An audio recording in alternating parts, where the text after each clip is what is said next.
Primeramente, agradecer a todos los asistentes por su participación. Esperamos que no, no aburrirlos con estos seminarios y presentaciones. La verdad es interesante para nosotros presentar estos temas que son muy importantes y espero que así mismo sea para ustedes, ¿no? Interesante escucharlos y podamos entre todos con su realimentación aprender más y avanzar, ¿no? en este ramo industrial que es la metrología, la medición y la instrumentación. El tema de hoy que vamos a ver es sobre la calibración de termómetros RTD. Rápidamente vamos a ver qué son los termómetros RTD, cómo están formados, fabricados, qué funciones matemáticas se utilizan para caracterizarlos. También, ¿para qué necesitamos calibrar una RTD? Y cómo se hace la calibración de los indicadores de temperatura, de las ondas de precisión y de las ondas industriales, ¿no? Que es la razón de nuestro tema. Entonces, yo soy Juan Pablo Romero. Actualmente estoy trabajando acá en Helios. Tengo un poco más de 14 años de experiencia en metrología y calibración y estoy en el laboratorio de calibración, ¿no? De Helios, que brinda soporte de calibración, mantenimiento y reparación en general a las marcas que representamos y en particular a Fluke. ¿Qué vamos a ver hoy día? Ahora sí. La calibración de termómetros RTD, que puede ser a primera vista un procedimiento complicado, pero si contamos con las herramientas adecuadas, puede ser un procedimiento bastante simple y muy beneficioso para toda empresa y toda actividad, ¿no? En cuanto a su performance y su rendimiento. Vamos a ver por qué. Vamos a ver lo que mencionábamos, ¿no? Breves conceptos de los termómetros RTD, después describir cómo se hace la calibración de los indicadores y de los mismos termómetros, ¿no? RTD tanto de precisión como los de uso industrial, ¿no? Como los que manejamos comúnmente. La sigla RTD es, en inglés, termómetro de resistencia de platino. En general, los sensores de temperatura son los más utilizados son los termómetros LTD, también se les llaman PRTs o también PT100, ¿no? Comúnmente, aunque es una sola especificación la PT100. El corazón del termómetro de platino es obviamente el platino, que es el elemento sensor. Está bien en varias formas, ¿no? Por ejemplo, en forma de hilo enrollado, de elemento en espiral o de capa fina, que en general es un alambre de platino que tiene cierta longitud y está sometido, ¿no? A temperatura. Entonces, en el medio en el que se introduce este sensor, induce, ¿no? la temperatura dentro del sensor, o sea, el sensor se atempera a la temperatura del medio que lo rodea y la resistencia de este hilo va cambiando, va variando según la temperatura. Entonces hay diferentes tipos de construcciones de RTD según la aplicación. Los más comunes son los de hilos de resistencia de platino, que son los que más se usan en instrumentación, aunque también hay los de capa fina, ¿no? Para aplicaciones particulares. Los tipos de RT o grados de exactitud en general son según la norma IEC y según la norma ASTM, de clase AA, A, B y C, o de grado A y grado B. Aquí podemos ver las exactitudes para cada clase. Diferenciamos, ¿no? Los PRTs industriales, que son estos, y los PRTs de referencia, que son los patrones de calibración. Estos PRTs o RTDs se utilizan normalmente bajo su clasificación. Cada tipo de PRT viene clasificado en su clase de exactitud y precisión. Y algunos de ellos, los más exactos, normalmente vienen con coeficientes. Estos coeficientes son valores numéricos que forman parte de funciones o ecuaciones que se utilizan para convertir la medición de resistencia que hace este elemento en temperatura. Entonces, tenemos que, al ser un elemento que varía su resistencia con la temperatura, necesitamos una función para traducir este valor de resistencia en un valor de temperatura, ¿no? Que nosotros y los procesos industriales podamos entender. Estas funciones vienen en varias formas, que son las ecuaciones de ITS-90, IPTS-68, Calendar-Van Dusen, polinomiales. Las más comunes en el ámbito industrial son las de Calendar-Van Dusen, y las más comunes en el ámbito de metrología de alta exactitud son las ITS-90. Mencionamos ambas porque son las que más se utilizan, ¿no?, en nuestro medio. Pero, ¿para qué necesitamos hacer la calibración de los sensores LTD? En general, todo proceso de medición, todo proceso de metrología y calibración se reduce a dos factores, ¿no?, que son la seguridad y la eficiencia, ¿no? ¿Para qué se calibran los instrumentos? Para mejorar las mediciones. ¿Pero para qué se van a mejorar las mediciones? Para tener mayor seguridad, y al final todo se traduce en el ámbito económico, ¿no? Mayor seguridad significa menor cantidad de accidentes, mayor exactitud significa mejores mediciones y menor costo, por ejemplo, en energía malgastada, o menor costo en los defectos de producto terminado, por ejemplo. En este sentido, vamos a mencionar un ejemplo breve, bueno, no tan breve, vamos a tratar de entenderlo. Es de la aplicación de una sonda RTD en la medición de temperatura en un proceso industrial. En una planta industrial tenemos un fluido que circula a razón de 20 galones por minuto. Lo hemos puesto en litros para que podamos entender más o menos la cantidad. Y este fluido debe ser controlado a unos 40 grados Celsius, más o menos, o unos 104 grados Fahrenheit. Pero este sensor que mide la temperatura para el control del calor del fluido tiene un error en su medición que alcanza a 1 grado Celsius, es decir, 1,8 grados Fahrenheit. Y esta planta opera durante todo el año. Entonces, queremos calcular cuánto cuesta en dinero ese grado Fahrenheit, perdón, ese grado Celsius de diferencia debido al error de medición del sensor de temperatura. Entonces, necesitamos calcular el calor necesario para calentar 1 grado Celsius de más de lo que debería. ¿Y cuánto cuesta este calor a lo largo del año? Tenemos la fórmula de la transferencia de calor en BTUs. Usamos el valor de calor específico a presión constante, masa y intervalo o cambio de temperatura. Reemplazando las fórmulas, tenemos que el calor específico es un BTU, más o menos. En realidad son 1,8 grados Fahrenheit, que lo vamos a traducir a BTUs.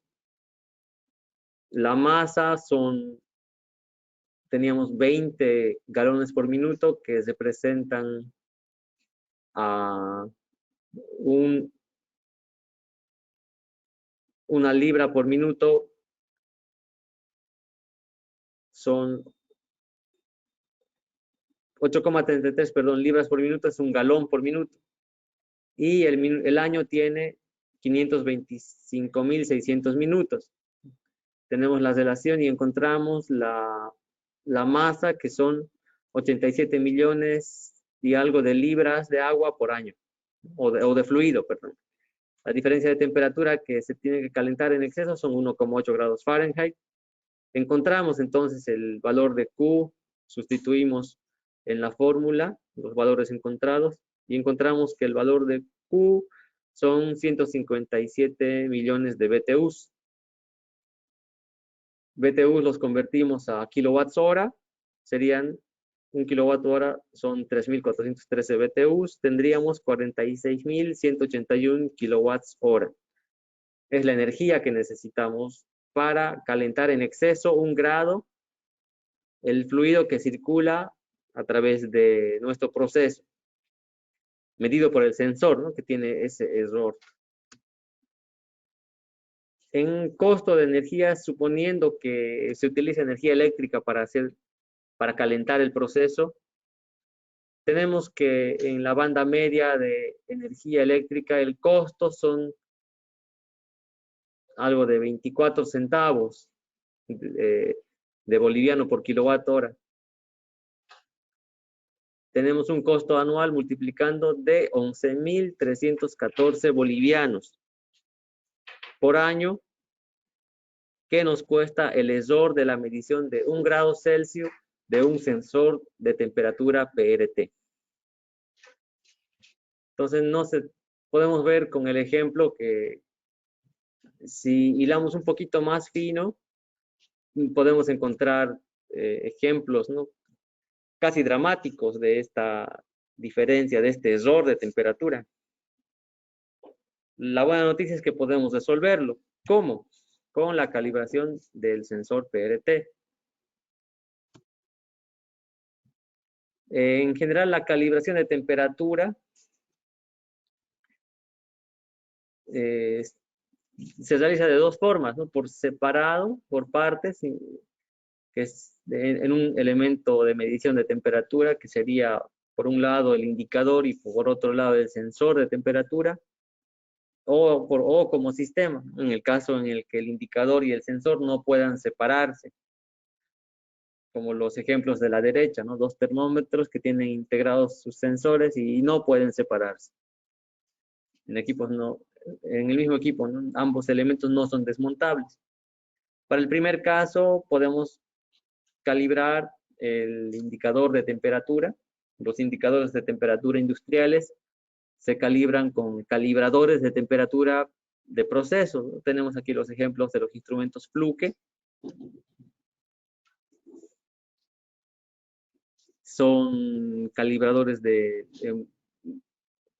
procesos multiparámetros, algunos son específicos de temperatura, y estos simulan señales eléctricas que permiten verificar o calibrar las entradas de los indicadores de temperatura. Voltaje, milivoltios, para calibrar indicadores de termocuplas, se puede simular cualquier tipo de termocupla. Se simula también resistencia en 2, 3 o 4 hilos para calibrar los indicadores de temperatura RTDs y los indicadores de temperatura de sensores termistor. Por lo general, cuando hacemos esta verificación, a veces es más complicado realizar la simulación física de temperatura del sensor y a veces solamente se hace la verificación del indicador. Entonces, si nos olvidamos de verificar el sensor, podemos enfrentar problemas como el del ejemplo, ¿no?, que representan costos realmente elevados en pérdidas de energía o de trabajos o de horas de trabajo en nuestro proceso. Los indicadores de temperatura de alta exactitud se calibran con normalmente patrones de resistencia de altísima exactitud. Entonces, por un lado tenemos los indicadores de temperatura industriales, calibrados con calibradores portátiles, y los indicadores de temperatura de laboratorio, normalmente son resistivos, se calibran con resistencias patrones de alta exactitud. En cuanto a la otra parte, para la calibración de los termómetros LTD tenemos dos métodos. El método por puntos fijos y el método por comparación. En el método por puntos fijos ya entramos en el campo de la metrología científica. La norma ITS 90 ha establecido las relaciones matemáticas para definir las referencias de temperatura y se han establecido una serie de puntos fijos que son puntos de referencia de temperatura, los cuales son reproducidos mediante experimentos. Los puntos fijos son patrones primarios de temperatura que generan temperatura a partir de un fenómeno reproducible. Por ejemplo, el más común es el punto triple del agua. El punto triple del agua es la temperatura a la cual el agua coexiste en el estado sólido, líquido y gaseoso a la vez. Esa temperatura se ha establecido como 0,01 grados Celsius. Entonces hay construcciones o experimentos que reproducen esta temperatura, son llamados los puntos fijos. En el caso del agua se llama celda de punto triple del agua. Después hay otros puntos, por ejemplo, hacia arriba del cero tenemos el punto fijo de galio, que es el punto de fusión del galio al que se derrite. Son 29,76 grados Celsius. El punto de fusión del indio, 156,5985 grados. Del estaño, del zinc, del aluminio, de la plata, del oro, del cobre, que van subiendo, ¿no?, los valores de temperatura. Y hacia abajo, el punto triple del mercurio, menos 38 grados. El punto triple del argón, menos 189, del oxígeno, menos 219, del neón y para abajo, ¿no?, el punto triple del el punto de presión de vapor del hidrógeno y más abajo, ¿no?, hasta casi llegar al cero absoluto, que no se va a llegar, es imposible, ¿no?, pero se puede acercar. Todos estos puntos definen subrangos de esta norma ITS 90, subrangos de temperatura y posibilitan el cálculo de coeficientes, ¿no?, para caracterizar los sensores de temperatura que miden, ¿no?, en estos rangos. Rápidamente vamos a ver cómo están constituidos los puntos fijos. Decíamos que son construcciones que reproducen estos experimentos y la característica principal del punto fijo es que recibe este punto fijo energía, tanto de calor o de frío, para que se alcance valores cercanos al punto establecido. Por ejemplo, el punto fijo del indio son 156,5985 grados Celsius. Este punto se calienta estas celdas. Imaginemos que al interior de este horno está la celda del punto fijo del indio. Se calienta a una temperatura cercana a los 156 y se introduce la sonda, ¿no?, que se va a comprobar. Una vez que se calienta, la celda va a empezar a cambiar su estado de sólido a líquido, el punto de fusión. Mientras la celda está realizando el cambio de estado, la temperatura de esta celda se va a estabilizar. Aquí tenemos una fotografía de una medición hecha aquí en un laboratorio en Bolivia de un punto fijo de indio. Podemos observar que el valor medido por el termómetro de altísima exactitud en una sonda también de alta exactitud se acerca de una manera asombrosa al punto de referencia del indio, que son 156,5985. tenemos que el punto que está midiendo son 156,5988, ¿no? Con una diferencia de 0,3, perdón, de 0,0003 grados Celsius, ¿no? Menor a un miligrado. Entonces, la exactitud en realidad lo que estamos comprobando es la exactitud de la sonda que se ha introducido al punto fijo, y vemos que la sonda tiene altísima exactitud, que casi reproduce el punto teórico del punto fijo. Entonces, las calibraciones por puntos fijos se realizan de esta forma. Se hace el experimento de punto fijo y se introduce la sonda que se está calibrando dentro del punto fijo para medir la temperatura que está generando el mismo. Entonces, esto es en metrología científica. En metrología industrial, las calibraciones de los RTDs comunes que utilizamos son exclusivamente por comparación con una sonda de referencia que precisamente ha sido calibrada o por puntos fijos, como hemos visto, o también por comparación, ¿no? Con sondas de altísima exactitud. Entonces, ¿qué hacemos? Comparamos la medición de temperatura de las sondas bajo prueba con la medición de temperatura de una sonda de referencia. Y empleamos el indicador de temperatura con mayor exactitud disponible para tomar las lecturas de temperatura y resistencia. Entonces, en calibración industrial, básicamente se usa el método de comparación. ¿Cómo se hace? Hay que seguir unos pasos. ¿Cuáles son? 1.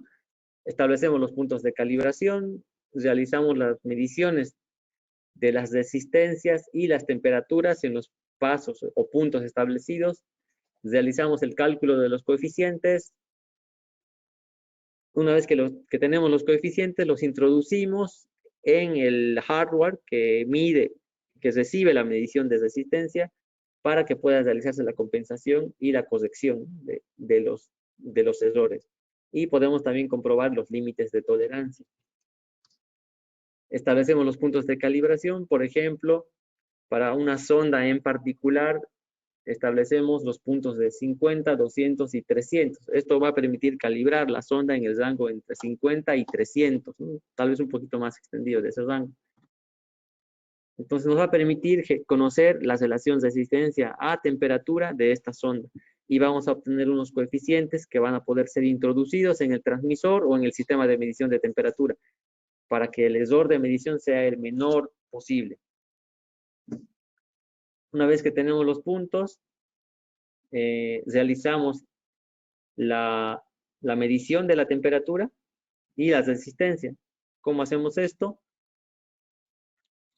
Para los 50 grados Celsius hemos introducido nuestra sonda en el horno de calibración o en el baño de calibración y estamos comparándolo con una RTD de referencia, ¿no? Con una PRT patrón. Entonces, con la RTD o la PRT patrón medimos la temperatura del medio que estamos empleando. Una alternativa puede ser utilizar la lectura de temperatura que nos ofrece el horno o baño de calibración que estamos empleando, siempre y cuando la exactitud de generación de temperatura del horno o baño sea la adecuada y suficiente para ser considerada patrón de calibración del sensor RTD que estamos calibrando. Después establecemos las referencias de los puntos, perdón. Una vez que estabiliza, realizamos la medición de temperatura y resistencia. La resistencia se mide con el indicador de temperatura de mayor exactitud disponible.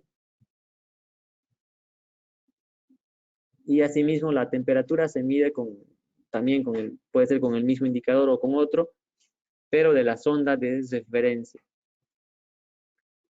Entonces tenemos que para 50 grados teóricos, el valor real de temperatura son 49,601. Y el valor de resistencia que la RTD está generando o está midiendo son 119,994 ohmios. Y así para los siguientes puntos. Mínimamente tenemos que tomar 3 puntos. Una vez que tenemos esta medición de resistencia y temperatura, procedemos a calcular los coeficientes. Podemos utilizar un software que se llama Tableware, en el cual introducimos los valores medidos, tanto de temperatura como de resistencia. Recordemos que el valor de temperatura está medido por la sonda o termómetro patrón de referencia, y la resistencia es la resistencia que la RTD que estamos calibrando, la RTD bajo prueba, genera a la temperatura a la cual está introducida dicha sonda, ¿no? Entonces tenemos valores correlacionados. Una vez que introducimos estos valores, calculamos y tenemos que los nuevos coeficientes de Calendar-Van Dusen para la sonda que estamos calibrando son estos. El software nos entrega entonces este cálculo de coeficientes, y estos coeficientes podemos introducirlos, es el siguiente paso, en el transmisor de temperatura, el indicador de temperatura o el controlador de medición de temperatura de esta sonda RTD. Una vez que los introducimos, podemos repetir el proceso para comprobar los límites de tolerancia del sistema de medición. Entonces, este es básicamente el proceso que utilizamos para la calibración de un termómetro RTD por comparación. No muchos instrumentos, indicadores o transmisores permiten, ¿no?, introducir estos coeficientes, pero algunos sí. Entonces, esto nos puede permitir mejorar la exactitud de medición. Para este proceso también tenemos que tener en cuenta algunos cuidados y consideraciones. Por ejemplo, los efectos de inmersión de las ondas, la conducción a través de la varilla o tallo, los sensores por contacto en los pozos secos, en el caso de pozos secos, la estabilidad, la uniformidad. Por ejemplo, los efectos de inmersión se refieren a que, como estamos hablando de sondas de varilla, la profundidad a la que se introduce la varilla en el bloque seco o en el fluido de calibración interviene mucho en su exactitud. ¿Por qué? Porque el calor se transmite, ¿no? Y el elemento sensor de resistencia normalmente se encuentra hacia el extremo de la varilla. En este caso, en la parte inferior, ¿no?, de esta varilla que está introducida en este pozo seco. Entonces, en la distancia hay una conducción de temperatura. La temperatura del bloque es diferente, por ejemplo, a la temperatura ambiente, en alta temperatura, por ejemplo. Y se disipa calor, ¿no?, por esta varilla que está en contacto con el ambiente. Entonces, tiene que haber una longitud suficiente para que ese efecto no afecte la medición de temperatura del sensor. Hay una regla que dice que la profundidad de inmersión debe ser al menos 20 veces el diámetro de la varilla. Entonces, aquí está graficada esta regla. Lo que en realidad se debería hacer son experimentos comprobando la medición de la temperatura a diferentes profundidades de inmersión. Graficando, vamos a ver hasta a qué profundidad deja de incidir la profundidad de inmersión en el valor de temperatura. Pero por experiencia se ha llegado a esta fórmula, ¿no? 20 veces el diámetro de la varilla debe ser la profundidad de inmersión, al menos 20 veces. Otra consideración es el error por contacto en los pozos secos. Este error no tiene, o no se manifiesta, ¿no?, en los sistemas de calibración de baños, de calibración, por ejemplo. En los pozos secos sí, porque son huecos donde se introducen las varillas y tienen que estar casi perfectamente calzados, ¿no? En realidad los pozos tienen que ser un poquito más grandes que las varillas, ¿no?, para que se posibilite tanto una buena conducción térmica como evitar que se atasque la varilla dentro del pozo. En el caso de los baños, entonces, nuevamente no tenemos ese problema. Otra consideración es la estabilidad y la uniformidad la estabilidad del pozo o baño de calibración. Si nuestra exactitud o la exactitud necesaria es pequeña, pero el control del baño o pozo de calibración no llega a ser tan estable como el requerimiento de estabilidad o exactitud de nuestra calibración, nuestro proceso no va a salir bien. ¿Qué quiere decir esto? Que tenemos que escoger adecuadamente el horno o baño de calibración en cuanto a su valor de estabilidad, no solamente el valor del rango, para que cumpla con el proceso al que queremos emplear. Es decir, la exactitud y estabilidad necesarias para que la calibración sea adecuadamente realizada, no se excedan los sensores debido a la estabilidad o inestabilidad del baño o el pozo seco que estamos utilizando como generador de temperatura. Y otro cuidado también es la uniformidad radial y axial. Estos valores normalmente vienen establecidos en las especificaciones de los hornos y baños. La estabilidad radial se refiere a lo largo del pozo, la estabilidad en la parte superior y en la parte inferior. Entonces, lo deseable es que la calibración, por comparación, se realice a la misma profundidad, tanto de la sonda de referencia como la sonda bajo prueba. Entonces, ambas tienen que introducirse la misma distancia, ¿no? La distancia necesaria para que pueda realizarse la mejor transferencia de calor y la diferencia de temperatura por profundidad de inmersión sea la mínima entre ambos instrumentos. Lo mismo para la uniformidad axial, que se refiere a la diferencia de temperatura entre los diferentes huecos que tiene el bloque de pozo seco. Estos huecos son pozos de diferentes diámetros o diámetros similares o iguales, localizados radialmente, simétricamente. Entonces, esta uniformidad es la diferencia de temperatura entre ambos. Entonces, estos efectos y consideraciones se toman en cuenta a la hora de hacer la estimación de la incertidumbre, ¿no? En la calibración.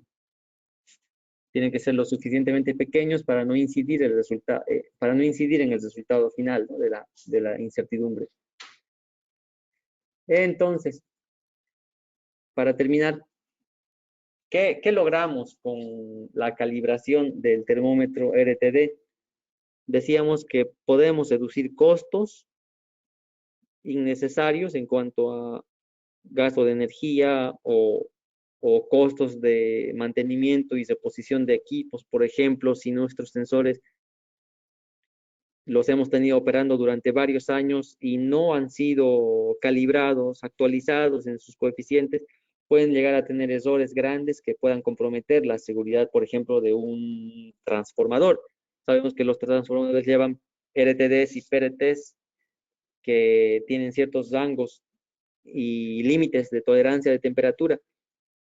Si tenemos un error suficientemente grande y no lo hemos notado, podemos estar haciendo operar nuestro transformador cerca de sus límites de temperatura y reducir su vida útil, ¿no? Dramáticamente. Entonces, sí vamos a tener que renovar nuestro transformador antes de lo previsto. Y esos son costos, ¿no? Para la empresa. O en el mismo proceso o en el ejemplo que teníamos, ¿no? Podemos tener costos anuales altísimos. Tratándose de una sola RTD, hemos calculado un costo de alrededor de 11.000 bolivianos por año. Imaginémonos si usamos 10, 20 RTDs en un proceso intensivo de uso de energía. Entonces, si tenemos la posibilidad de hacer estos cálculos, estas mejoras, podemos explorar cómo hacerlas y podemos cuantificar, ¿no? Cuánto beneficio podemos obtener para nuestro proceso y nuestra empresa. Aquí tenemos también el ejemplo de este proceso industrial de de proceso de calentamiento de fluido, en el cual el sensor de temperatura estándar tiene una exactitud o precisión de alrededor de 1 grado Celsius, sin caracterizar. Pero si lo caracterizamos en sus coeficientes, siempre y cuando el sensor, en este caso, nos da un modelo específico, tenga la capacidad de recibir los coeficientes, en este caso sí. Si hacemos la calibración y la caracterización de esta PRT, podemos tener una mejora dramática en la exactitud de la medición. Tenemos la exactitud antes de la calibración, tomando en cuenta la exactitud del transmisor, obviamente calibrado en su lazo de corriente, calibrado y ajustado en su lazo de corriente, haciendo una suma cuadrática de las exactitudes o precisión o incertidumbres, también se puede decir de 1 grado, 0,06. En cambio, si realizamos la caracterización de la sonda, hemos obtenido una exactitud mucho mayor, 0,18 grados Celsius, y la exactitud total del sistema llega a ser 0,23, un 75% de mejora en la exactitud. Si hablamos en plata, el 75% de 11.000 bolivianos son alrededor de 7.500 bolivianos. 7.500 bolivianos al año que estaríamos ahorrando en un solo sensor de temperatura. Si es que realizamos este proceso, ¿no?, de calibración y caracterización del sensor.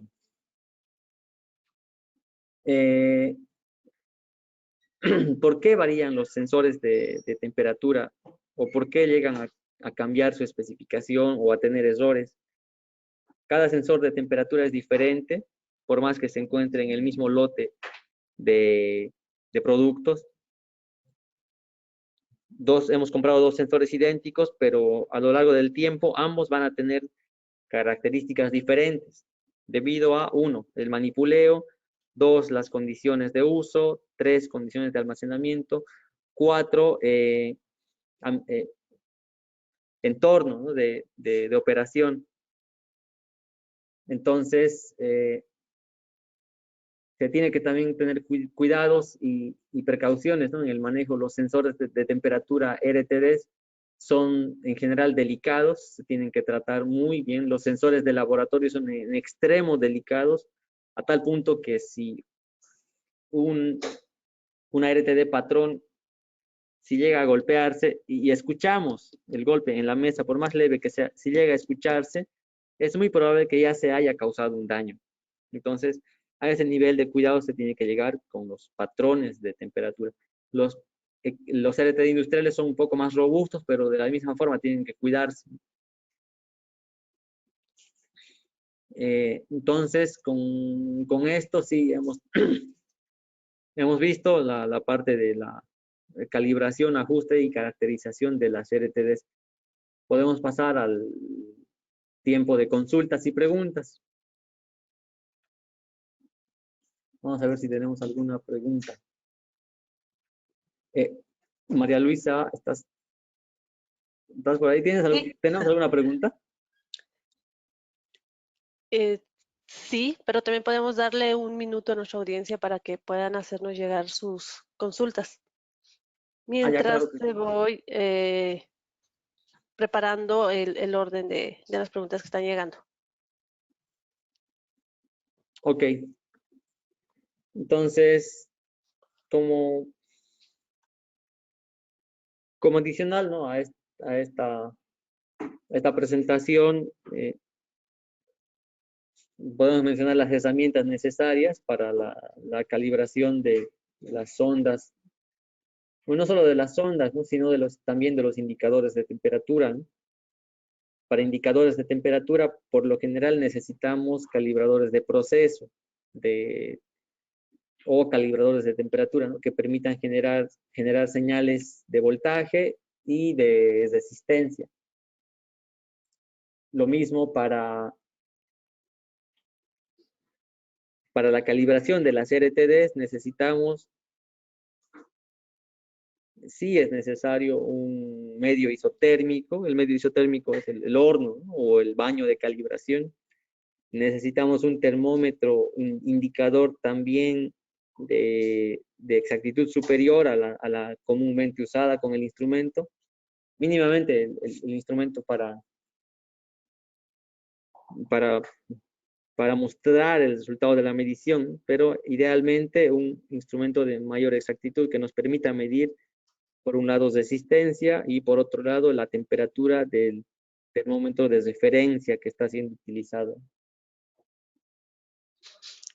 Entonces, en Fluke podemos encontrar, ¿no?, varias de estas herramientas. Lo mismo el software que hemos mencionado, que es una herramienta bastante conveniente para este propósito, ¿no? Nos facilita estos cálculos que pueden ser un poco complicados, ¿no?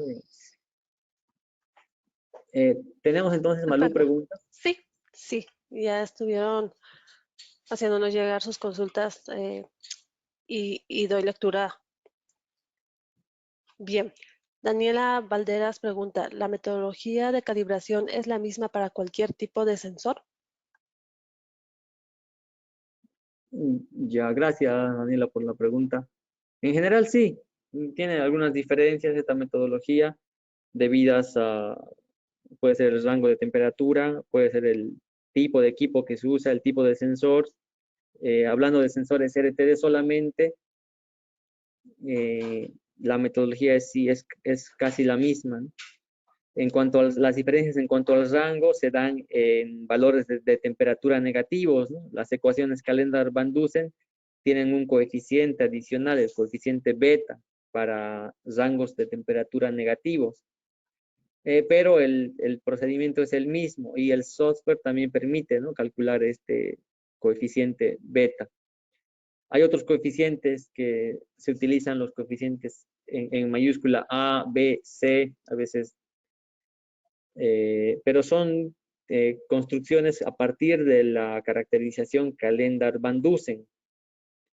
Entonces, también se pueden utilizar los cálculos con los coeficientes A, B y C, ¿no?, que son similares a los de Calendar-Van Dusen. Ok, Entonces, gracias. sí, es la misma metodología. ¿Tenemos Perdón. alguna pregunta más? Sí, sí, perdón, Juan Pablo, creo que te interrumpí la No, respuesta. adelante. Mil disculpas. Te hago llegar la siguiente pregunta a través de Maricel Mendeville. ¿Alguna recomendación para realizar calibración de RTDS en zonas con bajas temperaturas? Sí, de la misma forma, ¿no?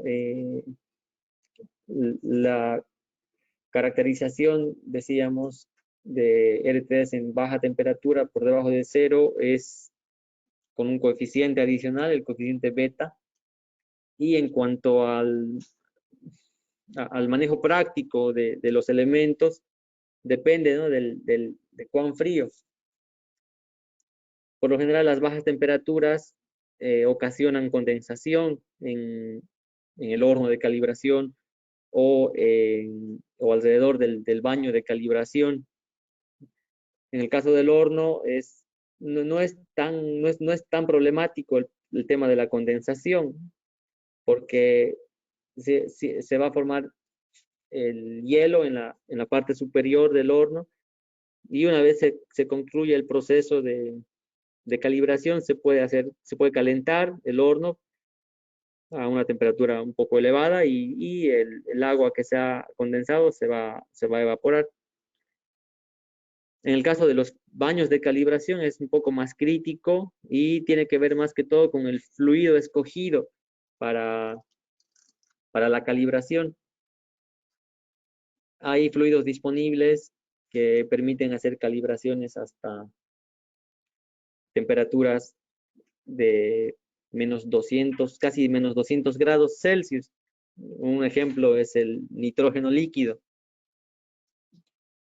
El fluido más común para temperaturas bajas es el alcohol. El etanol puede llegar hasta -100 o -90 °C. Entonces, en temperaturas bajas puede utilizarse el alcohol etílico, el etanol, y se tiene que tener cuidado, ¿no? Con temas de la inflamabilidad del alcohol, porque tiene que usarse un alcohol altamente puro, 97 mínimamente, 97 grados. Entonces, con todos los cuidados para evitar incendios, ¿no? Después, otras consideraciones no son más exóticas, ¿no?, que las comunes que estuvimos mencionando, ¿no?, para la calibración de RTDS en general. Ok, muchas gracias, Juan Pablo. Siguiente pregunta de Gerson Moscoso. ¿Qué diferencia tendría la calibración con un calibrador de procesos en comparación con los pozos de calibración? Sí, básicamente un sistema de medición de temperatura está compuesto de dos elementos, ¿no?, básicos, el indicador y el sensor. El calibrador de procesos permite calibrar la parte del indicador y el pozo de calibración permite generar la temperatura para calibrar la parte del sensor. Ahora es posible, ¿no?, utilizar o realizar una calibración de todo el conjunto, por más que el sensor y el indicador puedan separarse o no, se puede calibrar también el conjunto. Y algunos elementos, indicadores o controladores de temperatura o transmisores permiten hacer el ajuste directamente, el ajuste de corriente según la temperatura que está midiendo el sensor. Entonces, los calibradores de procesos son simuladores de señales eléctricas que van a permitir calibrar, por un lado, el indicador, y los pozos de calibración van a permitir calibrar, por otro lado, el sensor, ¿no?, de temperatura, realizando, ¿no?, la generación real de la temperatura que se está calibrando. Y además, los pozos son necesarios porque permiten obtener la uniformidad, la estabilidad necesaria para realizar la calibración. Si pretendemos calibrar nuestro sensor en el medio de trabajo, por ejemplo, si se trata de un horno, sabemos que el gradiente de temperatura dentro de un horno es muy grande, ¿no?, y va a permitir inducir errores o introducir errores en la calibración. Lo mismo en un fluido o en un caldero. La uniformidad y la estabilidad no es la suficiente y adecuada para realizar la calibración de los sensores RTD. ¿Tenemos alguna otra pregunta más? Sí, comentarte que sí nos llegó varias preguntas. Son hasta el momento 6 preguntas más que tengo para leer. Ok. ¿Me confirma si quieres dar que respondamos todas estas al aire? Sí, por favor, Malu. Así, Perfecto, muy Adelante. bien. Bien, la siguiente pregunta viene a través de Elvis Ahmed Mejía, que dice, ¿es necesario calibrar el controlador, el indicador y la sonda? ¿Qué pasa si se calibra el indicador y se cambia las de sonda? ¿Afecta la calibración del sistema? La respuesta a esa pregunta, podríamos dar dos respuestas. No pasa nada. Siempre y cuando la sonda que se reemplaza, uno, sea o esté en buen estado, y dos, sepamos que esa sonda esté en buen estado, ¿no? O sea, tengamos algo para demostrar que esa sonda está en buen estado o que tiene la exactitud necesaria. Se puede cambiar o intercambiar las RTDs, ¿no?, en cualquier sistema de medición por RTDs equivalentes o iguales. Y normalmente se hace, ¿no? Se hace eso en la mayoría de los procesos industriales, porque son procesos que no tienen tanta exactitud o no requieren tanta exactitud en temperatura, que es permisible, ¿no? Son procesos que necesitan un rango de temperatura de 10 grados, 20 grados. Pero en procesos de mayor exactitud, y por más que se tengan amplios márgenes de temperatura, no tenemos que perder de vista, ¿no? El tema de la optimización y el tema de gasto de energía, por ejemplo. Es posible reducir el gasto de energía con esta calibración. Y podemos hacer el cambio de un sensor por otro siempre y cuando sepamos el estado del sensor que va a reemplazar al usado, ¿no? O del sensor nuevo. Y ahora, ¿cómo podemos saber el estado del sensor nuevo? Solamente lo podemos saber calibrándolo, ¿no? O asegurándonos de que llegue con un certificado de calibración o llegue adecuadamente con su clasificación de clase, en buenas condiciones. Podemos hacer comprobaciones rápidas, por ejemplo, en el punto de congelación. En un termo introducimos hielo picado con un poco de agua destilada, y se va a alcanzar una temperatura cercana a 0 grados. Introducimos la sonda y medimos. Podemos conectarla a un calibrador de temperatura, nuestra sonda, ¿no? Y podemos medir el punto de congelación. Otra prueba que podemos hacer es la prueba de aislación.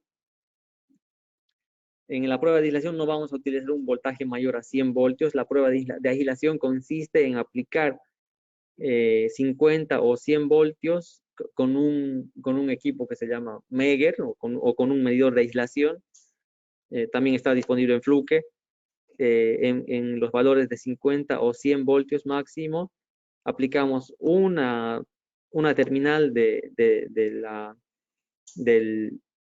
medidor de aislación a la sonda, a la parte física de la sonda, a la varilla, y el otro a alguno de los terminales de los cables, ¿no? Entonces, esto también es una buena prueba de la integridad de la sonda. A veces con el tiempo en la parte del mango se van causando daños, filtraciones de líquido, y esta aislación se ve comprometida, y la aislación genera ruido, produce ruido eléctrico que incide en la medición. Entonces, otra forma de comprobación es también comprobar esta aislación, ¿no? Y otra forma es comprobar el valor en 0 grados, ¿no? La mejor forma de comprobación, entonces, es realizar la calibración de la sonda, ¿no? Como tiene que hacerse. ¿Tenemos otra pregunta? Sí, seguimos. Ana Bernabé pregunta, ¿cuál es la diferencia técnica para PRT y SPRT? La PRT es el sensor RTD de uso industrial, y en algunos casos, ¿no? de uso industrial, pero de referencia. Y la SPRT es un indicador, perdón, es una sonda de temperatura patrón. Ese viene por standard. Normalmente las SPRT son sondas de altísima exactitud, también tienen alto costo y también requieren equipo de medición también de alto costo y alta exactitud, ¿no? Para poder hacer un uso adecuado de las mismas.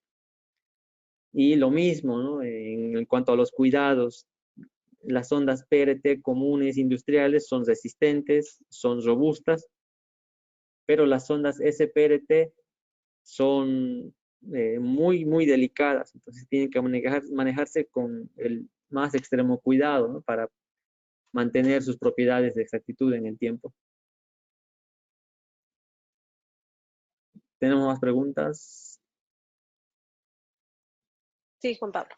Bien, Diego Ojería pregunta, ¿cuál es la posición correcta para colocar la sonda patrón y el RTD a comparar dentro del bloque de pozo seco?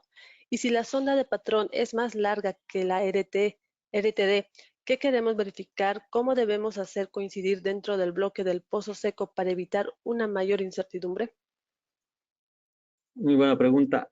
La posición correcta es, primero tenemos que conocer en qué región se encuentra el sensor resistivo dentro de la varilla. Algunos fabricantes, Fluke, por ejemplo, menciona la posición del sensor RTD en sus sondas de temperatura, pero algunos fabricantes no lo hacen. Por lo general, el sensor, que es, decíamos, el elemento resistivo, que es un arrollado de platino, debe tener una longitud de entre 2, 3 milímetros hasta 2, 3, 4 centímetros, ¿no? Entonces, esta construcción se encuentra alojada normalmente en el extremo de la sonda.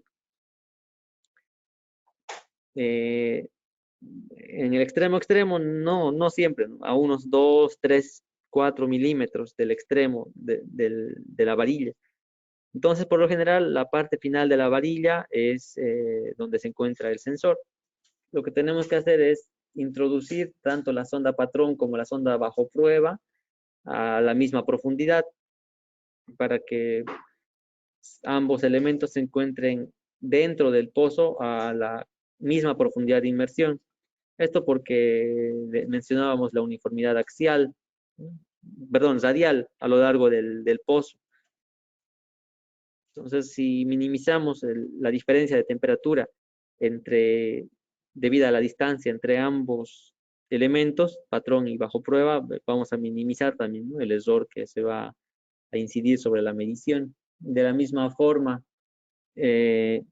para la uniformidad axial, ¿cómo podemos hacer coincidir la distancia? Podemos medir, ¿no?, antes de introducir, conocer la profundidad del pozo, medir si ambas zonas van a llegar hasta la profundidad deseada.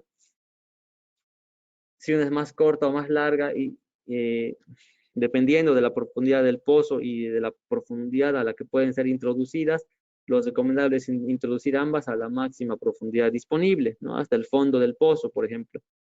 Y si una de ellas no llega al fondo, la otra sostenerla, ¿no?, con un soporte. Hay soportes de laboratorio que permiten sostener sondas a la distancia necesaria para que ambas tengan la misma profundidad de inmersión. Y si la profundidad de inmersión no es suficiente, entonces tenemos que pensar en utilizar otro medio isotérmico, ¿no? Por ejemplo, si tenemos sensores muy cortos, hay que ya pensar en usar, por ejemplo, baños de calibración, ¿no? O si tenemos sensores de eh, diferentes construcciones físicas, también, ¿no? Entonces, lo ideal es que ambos estén a la misma profundidad, ¿no? ¿Tenemos otra pregunta? Sí, bueno, vamos a estar dando lectura a las 3 últimas preguntas. La siguiente viene a través de Charles Delgado y dice, ¿la longitud de cable de instrumentación en qué influye? Depende. Si tenemos un cable de instrumentación de 2 hilos, sí, la longitud va a influir, va a añadir al valor de resistencia medido esta longitud. En el caso de 2 hilos, lo más recomendable es tener longitudes muy cortas de cable. En el caso de 3 hilos, ya se compensa un poco la longitud del cable. Y en el caso de mediciones de 4 hilos, la longitud del cable no va a influir en la medición. Influye, ¿no?, en la resistencia, porque recordemos que el ARTD es un elemento resistivo, y lo mismo los cables que, que tiene la sonda RTD también son elementos resistivos, ¿no? El cobre tiene su resistencia y según su longitud va a afectar, ¿no?, a la medición. Por eso mismo se utilizan las compensaciones, ¿no?, de 3 y 4 hilos, ¿no?, para tratar de minimizar o eliminar el error de la longitud de los cables. Ok. Siguiente pregunta a través de Carlos Antonio Góngora. Dice, ¿cuánto es el mínimo de ohmios para la aislación? El mínimo de ohmios para la legislación, no tengo el dato en mente, pero tengo una presentación de calibración de sondas RTD patrón, donde nos menciona algunos valores. Vamos a hacerles llegar un correo electrónico con el link de la grabación de esta presentación, también con la presentación para que la puedan descargar. Y voy a incluir el documento que les menciono, ¿no?, donde nos indica los valores de la resistencia de aislación. Exactamente, Juan Pablo. Tenemos varias preguntas al respecto de si vamos a compartir la grabación y la presentación. Como dijo Juan Pablo, estaremos compartiendo todo este material a través de nuestra página web. En la sección de cursos va a estar disponible tanto la grabación de esta presentación como también las diapositivas y material de apoyo. Asimismo, vamos a hacerles llegar a todos los participantes un link para que puedan acceder directamente a esta grabación. Ok, doy lectura, Juan Pablo, a la última pregunta que tenemos y bueno, también ya la hora nos está pisando. Juan Américo González pregunta, ¿cuáles son los hornos que tiene Helios y sus características? Los hornos y baños de calibración son los de la marca Fluke,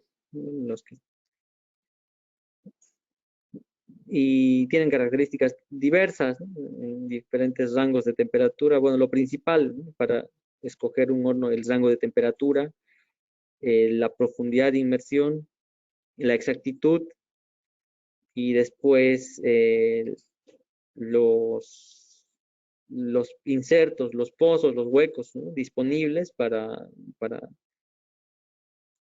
la calibración. Hay diferentes diámetros y número de orificios, ¿no?, en cada inserto. El inserto es un cilindro que ingresa dentro del pozo y dentro del cilindro se hacen perforaciones, ¿no?, a los diámetros necesarios para insertar las sondas, ¿no? O también, si se desea, se pueden usar los baños o los microbaños de calibración. Estos también vienen en diferentes rangos de temperatura y diferentes exactitudes. Entonces hay una diversidad, ¿no?, de hornos y baños de calibración disponibles según la aplicación. Entonces se tiene que conocer la aplicación, el rango y la exactitud necesaria para poder escoger un modelo en particular, ¿no?, el modelo más adecuado.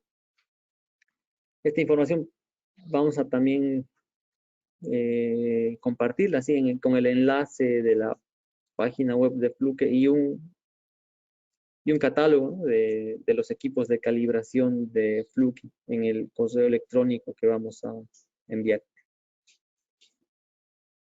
Muchas gracias, Juan Pablo. Hemos dado lectura a todas las preguntas que nos hicieron llegar a nuestra audiencia. Bueno, entonces nos queda agradecerles por su participación, por el tiempo que se han tomado para compartir con nosotros y también invitarlos, ¿no?, a los siguientes seminarios que vamos a brindar. También invitarlos a visitar la página web de Helios y a contactarnos, ¿no?, de forma, cuando deseen, para cualquier consulta, pregunta o si tienen algún problema de medición o de calibración. Nosotros con gusto vamos a ayudarlos y apoyarlos, ¿no? Tenemos muchísimo material disponible, ¿no?, para poder compartir con ustedes y esperamos, ¿no?, su comunicación. Les agradecemos nuevamente por su participación y hasta una próxima oportunidad.